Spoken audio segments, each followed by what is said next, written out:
On Sunday, February 22, 2026, one of the most feared drug lords in the world was killed. His name was Nemesio Oseguera Cervantes, but the world knew him as El Mencho. And within hours of his death, at least 20 Mexican states erupted in violence. Vehicles were set on fire, roadblocks went up, cities shut down, even international football matches were postponed. So, who exactly was this man? How was he killed? And what happens now? Let's break it all down. Section 1. Who was El Mencho? El Mencho was 59 years old when he died, and his story reads like something out of a Netflix series. He was born in the state of Michoacan, Mexico. Rumors suggest he once worked as a police officer before flipping sides and diving deep into the drug trade. By the 1990s, he was climbing the ranks of Mexico's criminal underworld. In 1994, he was arrested and convicted in the United States for heroin trafficking. He served nearly 3 years in prison and then went right back to Mexico.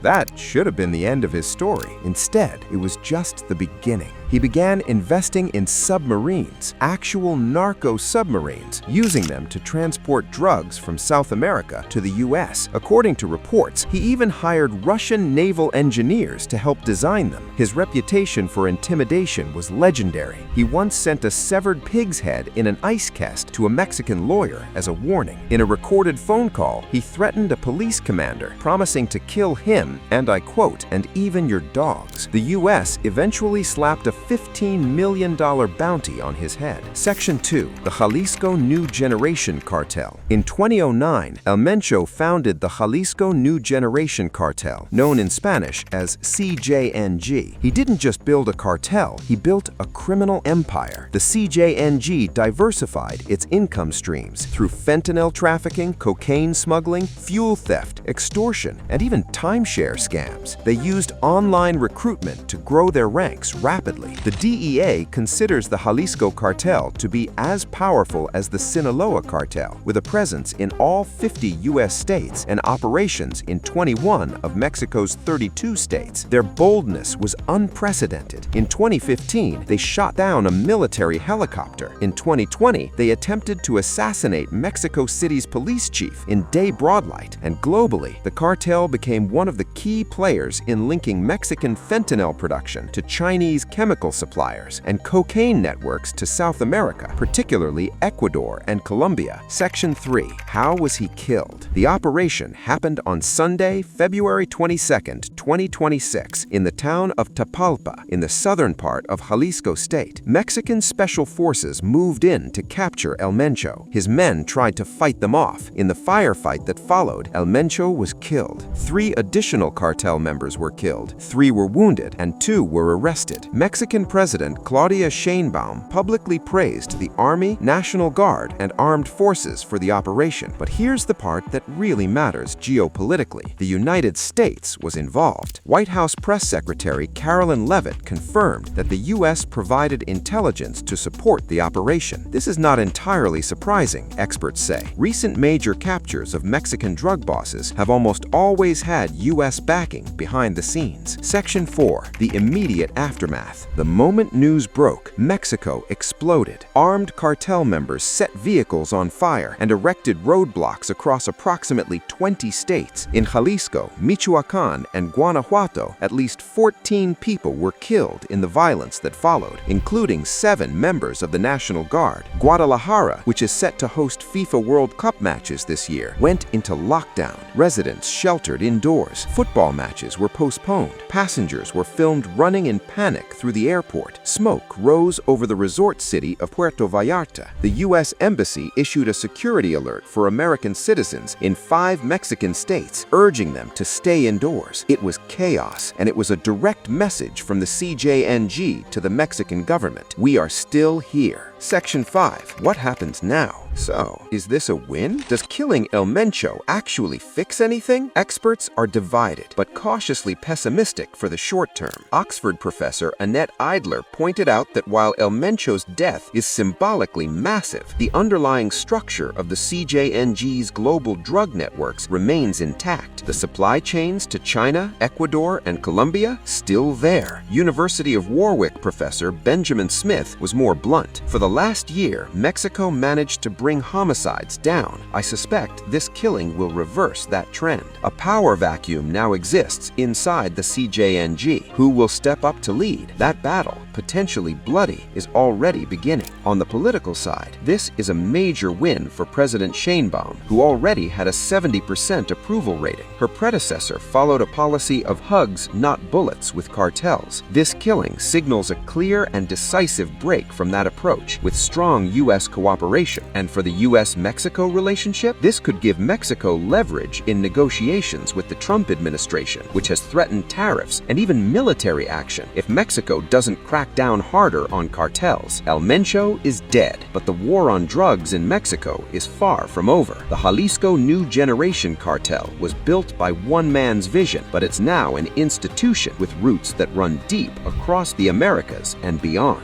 One leader's death doesn't dismantle that overnight. The coming weeks will tell us a lot about what Mexico looks like on the other side of this moment. Will violence stabilize or escalate? Will the CJNG fracture or find a new, perhaps even more dangerous leader? We'll be watching closely, and so should you. If you found this video valuable, hit that subscribe button and turn on notifications so you never miss our next breakdown. Drop your thoughts in the comments. Do you think killing El Mencho makes Mexico safer or more dangerous? Until next time.